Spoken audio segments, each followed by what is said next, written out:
Hello, ഇൻസ്റ്റാഗ്രാമിൽ അത്യാവശ്യം famous ആയിട്ടുള്ള പ്രവീൺ ശിവ എന്ന അക്കൗണ്ടില് ആതിര എന്ന് പറയുന്ന ചേച്ചി പറയുന്ന ചില കാര്യങ്ങൾ കേട്ടോക്കാം. ഒരു ചടങ്ങും വേണ്ട, 7-ാം മാസം ആയില്ലേ, ഈ 7-ാം മാസം വരെ ഏതെന്ന് ചോദിക്കാത്തതിന്റെ ഇടയില് ഒരു ചടങ്ങും വേണ്ട. എനിക്കിഷ്ടമല്ല. നമ്മൾ എങ്ങനെയാണെന്നുള്ളത് നമ്മൾ നാട്ടുകാരെ ബോധിപ്പിക്കേണ്ട ആവശ്യമൊന്നുമില്ല. നമ്മുടെ കയ്യിൽ പൈസ ഇല്ലെങ്കിൽ നമ്മൾ ചെയ്യണ്ട.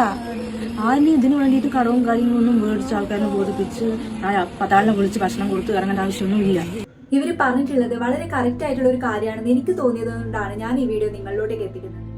വെറുതെ നമ്മൾ തിരിഞ്ഞു പോലും നോക്കാത്ത നാട്ടുകാർക്കും ബന്ധുക്കൾക്കും വേണ്ടിയിട്ട് ഇല്ലാത്ത പൈസ കടം വാങ്ങി അവര് മുന്നിലൊന്ന് ആളാവാൻ നമ്മൾ ചെയ്യുന്ന പല ചടങ്ങുകളും അവസാനം നമ്മളെ വലിയ നഷ്ടത്തിലേക്കാണ് എത്തിക്കുക.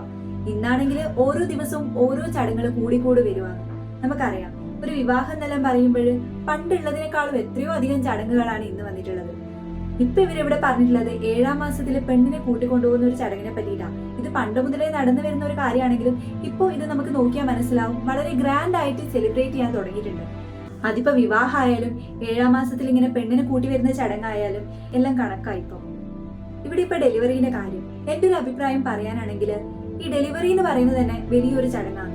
നമുക്കറിയാം, ഈ 9-10 മാസത്തോളം കാലം നമ്മുടെ ഒരുപാട് ടെസ്റ്റ് ഉണ്ടാവും, പിന്നെ സ്കാനിങ് ഉണ്ടാവും, പിന്നെ ടാബ്ലറ്റ്സ്, പിന്നെ ഡെലിവറി, അതിനുശേഷം കുഞ്ഞിന്റെ ആരോഗ്യം, അങ്ങനെയുള്ള കുറെ കാര്യങ്ങൾ, ഇതിനെല്ലാം വലിയ ചെലവുകൾ തന്നെയാണ് വരുന്നത്. ഇതൊന്നും നോക്കാൻ വേണ്ടിയിട്ട് നമ്മളെ ആരും സഹായിക്കാൻ പോകുന്നില്ല. ഇതെല്ലാം നമ്മൾ തന്നെ ചെയ്യേണ്ട കാര്യങ്ങളാണ്. അനാവശ്യമായിട്ട് വലിയ ചടങ്ങുകൾ ചെയ്യുന്നതിനേക്കാളും നല്ലത് ആ പൈസ മിച്ചം വെച്ചിട്ട് നമ്മുടെ ഭാര്യക്കും കുഞ്ഞിനും വേണ്ടി നല്ല ഹോസ്പിറ്റൽ ഫെസിലിറ്റി, പിന്നെ പെയിൻലെസ് ഡെലിവറിക്കായിട്ടുള്ള എപ്പിഡ്യൂറൽ ഇൻജക്ഷൻ, അങ്ങനെ കുഞ്ഞിനെയും ഭാര്യയും ഒക്കെ കംഫർട്ട് ആക്കുന്ന രീതിയിൽ പൈസ ചെലവിടുന്നതായിരിക്കും എന്തുകൊണ്ട് നല്ലത്. പിന്നെ നമ്മൾ എത്ര നന്നാക്കാൻ ശ്രമിച്ചാലും കുറ്റം പറയാൻ കുറെ ആൾക്കാരുണ്ടാവും. അതുകൊണ്ട് തന്നെ മറ്റുള്ളവരെ തൃപ്തിപ്പെടുത്താൻ വേണ്ടിയിട്ട് നമ്മൾ ഒരു കാര്യവും ചെയ്യേണ്ട കാര്യമില്ല. നേരെ മറിച്ച് നമുക്ക് സ്വയം ഇതൊക്കെ ചെയ്യണമെന്ന് ആഗ്രഹം ഉണ്ടെങ്കിൽ മാത്രം ഇതിലേക്കൊക്കെ പോകുന്നതായിരിക്കും നല്ലത്. അതായത് നമുക്ക് ഓരോരുത്തർക്കും നമ്മുടെ ഫിനാൻഷ്യൽ സിറ്റുവേഷനെ പറ്റിയിട്ട് നല്ലൊരു ധാരണ ഉണ്ടാവണം.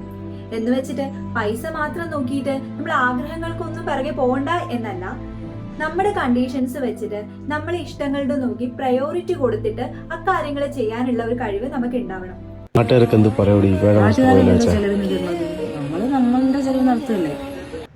അതൊക്കെ അത്രേ ഉള്ളൂ.